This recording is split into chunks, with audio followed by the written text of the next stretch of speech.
एक चिकनचा पण खाऊन बघतो.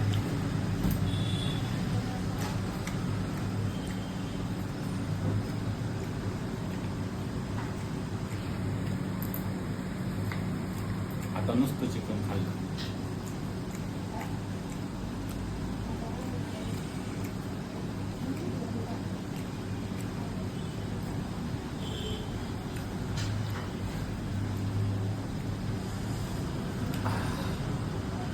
नमस्कार मित्रांनो, आज मी नाही का नेरूळला एका कामानिमित्त आलो होतो आणि सगळ्यात महत्त्वाचं थोडीशी नाश्ता करावं म्हटलं तर रस्त्याने जाता जाता तिथे हॉटेल चायनामॅन असं नाव वाचलं.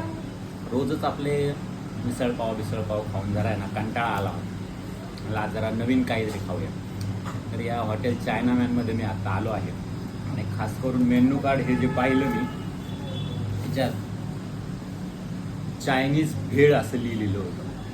म्हणून मी काय केलं, एक सुरुवातीलाच म्हटलं चला चायनीज भेळ खाऊन पाहू. आपण मराठी भेळ तर सगळे खातच आहात, त्याच्यानंतरला आपल्या ज्या भेळी आहेत रेग्युलर ते खातो आपण, पण आज चायनीज नॉनव्हेज भेळ खाल्ली आहे तर एकदम छान टेस्ट आहे, जी एकदम अशी हेल्दी आहे आणि क्रंची. त्याच्यानंतरला जे मसाल्यांचा तर्क आणि वाटतं बा आज काहीतरी वेगळं खाल्लं आहे आपण.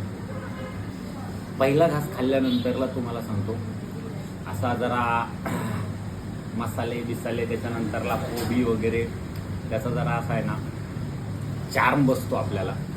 त्यानंतरला कुरकुरीतपणा हा कंटिन्यू राहतो त्याच्यामध्ये, कारण की ही जे नूडल्स आहेत हे दादांना मी विचारलं तर ते बोलले आम्ही स्वतः बनवतो इथे.